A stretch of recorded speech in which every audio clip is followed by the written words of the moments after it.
இன்றைய எபிசோடில் அடுத்ததாக ஒரு கிராஃப்ட் ஒர்க்கை பார்ப்போம். அதே மாதிரி அன்றைக்கி சொன்ன மாதிரி அந்த வாட்டர் பாட்டில் மூடி நிறைய கலெக்ட் பண்ணி வச்சுட்டேன்னு சொன்னேன் இல்லையா, அந்த மூடியை வச்சு இன்றைக்கி ஒரு ஒர்க் பண்ணியிருக்கேன். அதை பாருங்கள். இந்த பேஸ் வந்து ட்ரெஸ்ஸு வாங்குறதுல அட்டை பாக்ஸ் கொடுப்பாங்கல்ல, அந்த மாதிரி அட்டையை வந்து 2-3 வச்சு ஒட்டி அதை ரவுண்டாக கட் பண்ணி ஒட்டி வச்சுருக்கிறேன். அது மேலே கலரை மாற்றி வாட்டர் பாட்டில் மூடி ஒட்டி இதில் நடுவில் மயில் மாதிரி ஒட்டியிருக்கேன். அதுக்கும் அந்த வாட்டர் பாட்டில் மூடியை அதோட உடம்பா வச்சு ஒட்டி, இதெல்லாம் பிஸ்தா ஷெல் தான், பிஸ்தாவோடு இருக்கு இல்லையா, அதை வச்சு முகம், கழுத்து, அதோட தோகை இதெல்லாம் ஒட்டியிருக்கேன். இது வந்து சும்மா அந்த ஸ்டேஷ்னரியில் கிடைக்கும் பூ, மாலையிலெல்லாம் கட்டுவாங்க அந்த பூ, அதுவும் வந்து மேலே தோகை கொண்ட மாதிரி அதை வச்சு ஒட்டியிருக்கேன். காலில் அந்த பட்ஸோட தண்டு இருக்கும்ல, அதை வச்சு பெயிண்ட் பண்ணி ஒட்டியிருக்கேன். இது ஒரு சும்மா ஒரு கயறு தான், கயரை கீழே பேஸ் மாதிரி ஒட்டியிருக்கேன்.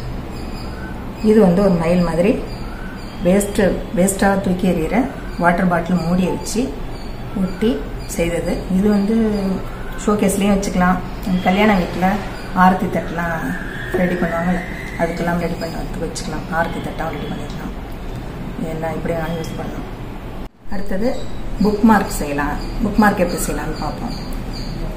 படிக்கிற பசங்க, பெரியவங்க யாரும் படிக்கிற இடத்துல அந்த பேஜ் அடையாளத்துக்கு, அடுத்தது படிக்கிறதுக்கு அடையாளத்துக்காக வைக்கிறது இந்த புக் மார்க்கு. அது இப்போ நிறையா ஸ்டேஷ்னரியிலலாம் கிடைக்கிது. அது நம்மளே செய்யலாம் வீட்டில். அந்த மாதிரி நமக்கு தேவையில்லாத பொருட்களை வச்சு நாமளே செய்யலாம். இப்போ இது வந்து இந்த ட்ரெஸ் எல்லாம் வாங்குறப்ப ரேட் கார்டு அதில் வச்சுருப்பாங்கல்ல, அந்த ரேட் கார்டு தான். இது ஒன்றுமே கிடையாது, நம்ம எதுவுமே செய்யணும். வாங்கினதில் ட்ரெஸ்ஸு, ஷர்ட்லாம் ரேட் கார்டு இருக்குமே, அந்த பொருளை வச்சு மேலே ஒரு அந்த எழுத்தெல்லாம் தெரியாததுக்கு இருக்கிறதுக்கு ஒரு பேப்பர் ஒட்டியிருக்கேன். ஒட்டிட்டு இதுக்கு மேலே நம்ம ஐடியா தான், நம்ம இஷ்டம் தான், எது வேணாலும் செய்யலாம். இப்படி என்கிட்ட இருக்கிற பொருளெல்லாம் வச்சு செய்துக்கலாம்.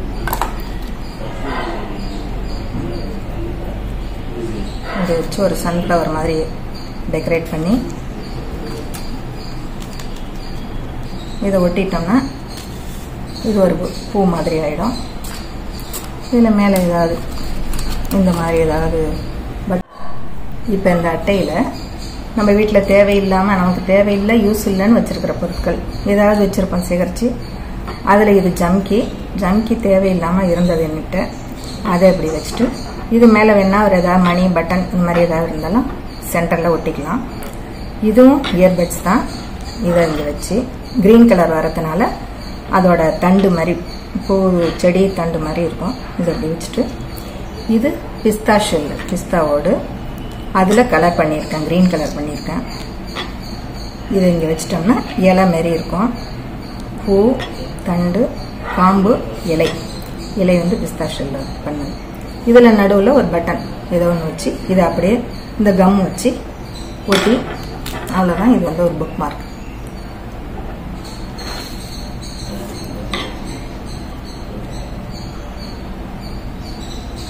இதை பேஸாக வச்சு நிறைய மாடல் பண்ணலாம், நிறைய ஐடியா பண்ணலாம். இந்த இப்படி வச்சிங்கன்னா ஒரு புக்கு கிடைக்கும். இதுதான் புக்குன்னா இதில் இப்படி வச்சிடலாம் ஒருத்தர். இதுதான் புக் மார்க்கு. இப்படியும் பண்ணலாம்.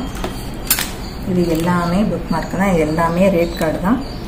அது எல்லாத்தையும் வச்சுருந்தா என்ன செய்யறதுன்னு யோசிச்சுட்டு அப்புறம் இந்த மாதிரி பண்ணிடலான்னு பண்ணி வச்சுருக்கேன். இது எல்லாம் புக் மார்க் தான். நம்ம கிரியேட்டிவிட்டி பொறுத்து எது வேணாலும் செய்யலாம், எப்படி வேணாலும் செய்யலாம்.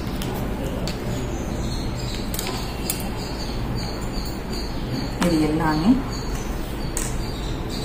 இப்படியும் பண்ணலாம், இது கூட பண்ணலாம். இதை வச்சு இப்படியும் வைக்கலாம். இங்கே வந்து வெளியில் இருக்கும் அந்த பாகம், இந்த பாகத்தை புக்குக்குள்ளே வச்சிடலாம். இது எல்லாம் நான் செய்து வச்சிருக்கிற புக் மார்க். இதை பேஸாக வச்சு நீங்கள் இன்னும் நிறைய க்ரியேட்டிவிட்டியாக நிறைய செய்யலாம். செய்து பாருங்கள். இந்த மாதிரி செய்தோம்னா இந்த மாதிரி சோஃபா செட்டும் ஸ்டூல் மாதிரி, டீபாய் மாதிரி ரெடி ஆகிடும். இதை இப்படி டெக்கரேட் பண்ணி ஒரு டீபாய் மேலே வைக்கலாம், இல்லை டிவி ஸ்டாண்டு, டிவி மேலே வைக்கலாம், ஷோகேஸில் வைக்கலாம்.